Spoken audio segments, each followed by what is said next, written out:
अवचेतन मन के कार्य। नंबर 1, हलल चलन और संवेदना। यह दोनों कार्य हमारा चेतन और अवचेतन मन करता है। जब हम जागृत अवस्था में होते हैं तो हमारे शरीर का हलल चलन और संवेदना पर काबू चेतन मन के पास होता है, और जब हम सो जाते हैं तब यह काम हमारा अवचेतन मन करता है। नंबर 2, त्वरित प्रतिक्रिया, रिफ्लेक्स। अवचेतन मन की यह शक्ति हमें आपातकालीन स्थिति में हमें यह बचाती है। जैसे अग्नि पर पैर पड़ते ही अचानक हटा लेते हैं, सांप को देखकर उल्टे ही भाग खड़े होते हैं, सीढ़ी से गिरते समय संभल जाते हैं। नंबर 3, दूर संवेदना यानी कि टेलीपैथी। ईश्वर ने हमारे मन मस्तिष्क में एक ट्रांसमीटर है और एक रिसीवर फिट कर रखा है, जो इतना शक्तिशाली है कि पूरे ब्रह्मांड में इतनी शक्तिशाली मशीन किसी इंसान ने नहीं बनाई है। लेकिन हम इस मशीन को चलाना नहीं जानते, इसलिए इसकी शक्तियों से अनजान है। इस पद्धति का उपयोग करके हम दूसरे लोगों के मन की बात जान सकते हैं। इस पद्धति को सीखने की पूरी प्रोसेस आगे के चरण में अलग से दी गई है। नंबर 4, याद शक्ति। याद शक्ति के 3 स्टेप होते हैं, यानी कि रजिस्टर्ड, स्टोरेज, रिसाइकलिंग। रजिस्टर्ड और रिसाइकलिंग चेतन मन की विषय वस्तु है, जबकि स्टोरेज अवचेतन मन से जुड़ा होता है। यदि स्टोर सही से हुआ है तो रिसाइकलिंग करना आसान हो जाता है। आगे के चरण में हम याद शक्ति के बारे में विस्तार से बात करेंगे, जो काफी मददगार रहेगा। नंबर 5, अंतरात्मा की आवाज। जब भी हम कोई गलत कार्य करते हैं तो अंदर से आवाज आती है, ये गलत है। भगवान ने इंसान को गलत कार्य करने से रोकने के लिए उसके भीतर यह रडार सेट कर रखा है, जो अवचेतन मन के नियंत्रण में है। नंबर 6, त्रिकाल ज्ञान। हमारे अवचेतन मन से बहुत भविष्य और वर्तमान कुछ भी नहीं छुपा है। यह त्रिकालदर्शी है। यह भविष्य की घटनाओं को भांप लेता है और कभी कभार हमें चेताता भी है। संजय ने महाभारत की भविष्यवाणी इसी आधार पर की थी। इसी के आधार पर नोस्ट्राडामस इतना प्रसिद्ध हुआ। EQ, इमोशनल क्वांटिटी, भावना का गुणवत्ता। उच्च IQ ही सफलता का मानक नहीं है, बल्कि EQ व्यक्ति को सफल बनाता है। उच्च शिक्षित व्यक्ति कभी कभार कम EQ के कारण संस्था को बड़ी हानि पहुंचाते हैं। अभिनेत्री दिव्या भारती, हिटलर, गुरुदत्त सब बहुत उच्च IQ के थे, पर इनमें EQ उच्च नहीं था। इन सब ने आत्महत्या की थी। EQ बढ़ाने के लिए सकारात्मक भावनाओं को बढ़ाना होगा। भावनाएं 2 प्रकार की होती है, सकारात्मक भावनाएं और दूसरी नकारात्मक भावनाएं। प्रेम, दया, क्षमा, कृतज्ञता, प्रफुल्लता, करुणा, ये सब सकारात्मक भावनाएं हैं। और डर, क्रोध, ईर्ष्या, चिंता, निर्दयता आदि नकारात्मक भावनाएं हैं। नंबर 8, आयोजित करना। ज्यादातर प्लानिंग हम चेतन मन से करते हैं और उनको ह्यूमन प्लानिंग कहते हैं, जिससे हम अक्सर फेल हो जाते हैं। तब हम कहते हैं man process but God this process. भगवान का तो कुछ बिगाड़ नहीं सकते, बिगाड़ सकते हैं तो सिर्फ अपना ही। किंतु जब हम अर्ध जागृत मन से प्लानिंग करते हैं तो यह डिवाइन प्लानिंग होती है, जो हर हाल में पूरी होती है।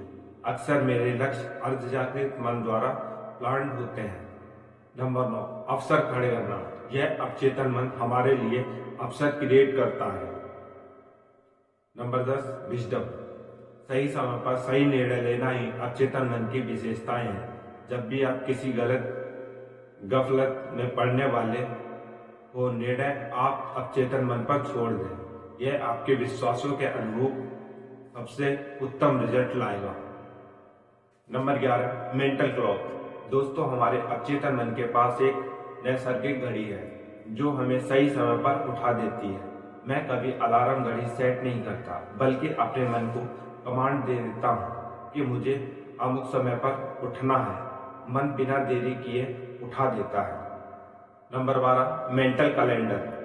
मित्रों, आपके जीवन में जो भी पाना है उसकी एक निर्धारित समय सीमा का उल्लेख जरूर कीजिए, तभी अवचेतन मन उस पर सही से कार्य कर पाएगा। आपको कोई गोल वर्ष प्राप्त करना है, किस वर्ष प्राप्त करना है, सबका लिखित लेखा जोखा होना चाहिए। Number 13, healing power. मैंने ऐसा एक व्यक्ति देखा है जिसने लगातार सोच सोचकर अपने शरीर में कैंसर उत्पन्न कर लिया, और कैंसर भी इतना भयानक था कि टाटा हॉस्पिटल मुंबई के डॉक्टर ने जवाब दे दिया। बाद में उसको Louise Hay heal your life book मिली, पढ़कर वह पूरी प्रोसेस समझ गया और अपने एहसास और भावनाओं को बदलकर फिर 2 महीने बाद कैंसर जड़ से खत्म ही हो गया। तो डॉक्टर हैरान ही रह गए। दुनिया की सबसे शक्तिशाली हीलिंग पावर हमारे अचेतन मन के पास है। यह कोई बीमारी उत्पन्न भी कर सकती है तथा प्रोसेस को रिवर्स कर ठीक भी कर सकती है। इच्छा मृत्यु।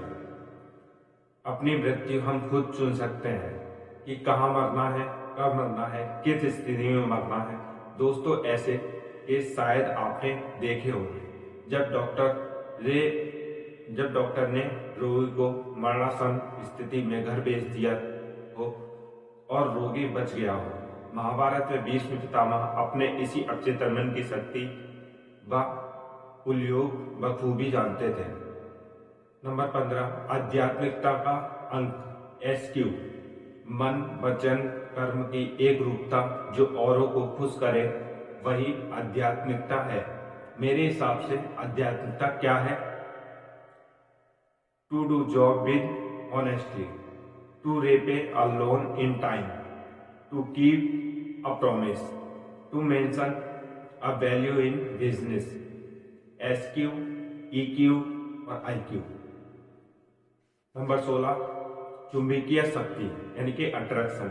हम सभी एक चुंबकीय हैं और अपने जीवन में हर चीज को खींच सकते हैं जो हमें पसंद हो, किंतु इस मैग्नेट को हमें हमेशा चार्ज करते रहना होगा।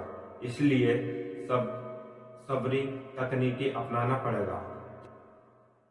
वैसे ही आपको जो चाहिए बस उसी के बारे में सोच करें। पैसा चाहिए तो पैसा पैसा पैसा, पावर चाहिए तो पावर पावर, अंत तक अविरत करते रहे। यह हर हाल में आपकी दुनिया में प्रकट होगा, यह हर हाल में होगा ही। Number 17, pain control. शरीर के किसी भी अंग पर के दर्द का काबू हमारे अचेतन मन के पास है। नंबर 18, निजी भगवान। दोस्तों, हर धर्म में भगवान से हम क्या चाहते हैं? प्रेरणा, ऊर्जा, मार्गदर्शन, यह सब अचेतन मन हमें देता है। इसलिए हम इसे हर एक व्यक्ति की निजी भगवान कह सकते हैं। नंबर 19, अपार सृजन शक्ति। दोस्तों, ताजमहल, एफिल टावर, रिलायंस आदि अपार सृजन शक्ति के उदाहरण हैं। हम सभी अचेतन मन का इस्तेमाल कर अपनी मनपसंद दृष्टि निर्मित कर सकते हैं। नंबर 20, सारे विश्व के ऊपर असर। जब तानसेन ने दीपक लगाया तो आग भड़क उठी। ताना रे रे राग मल्हार गाया तो बारिश होने लगी। सीता मैया के एक कमांड से धरती फट गई और सिर्फ राम नाम लिखने से पत्थर तैरने लगे।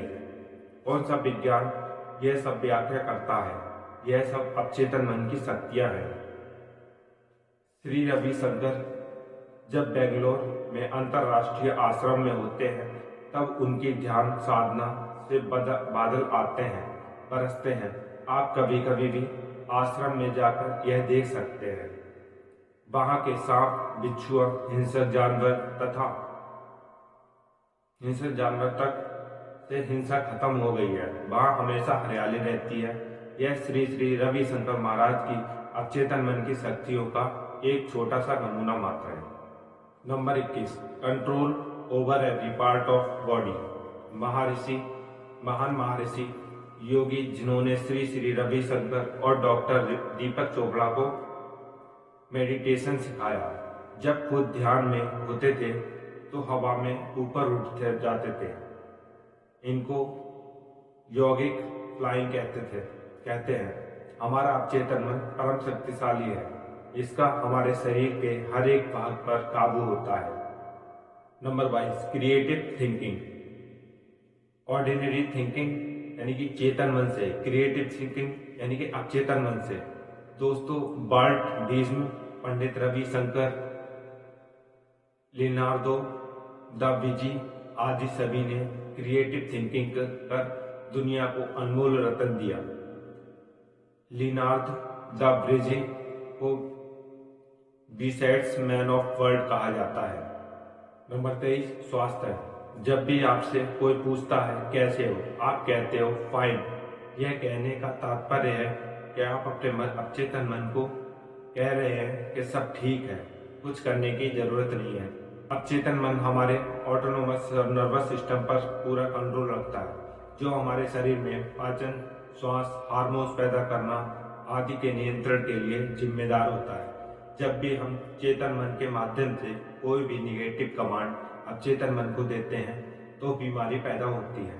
अच्छे स्वास्थ्य के लिए आप अपने अवचेतन मन को स्वयं अच्छे सुझाव देते रहें। आप नीचे दिए गए ऑटो सजेशन बोल सकते हैं, जैसे मेरा स्वास्थ्य कल जितना अच्छा था आज उससे भी ज़्यादा अच्छा है।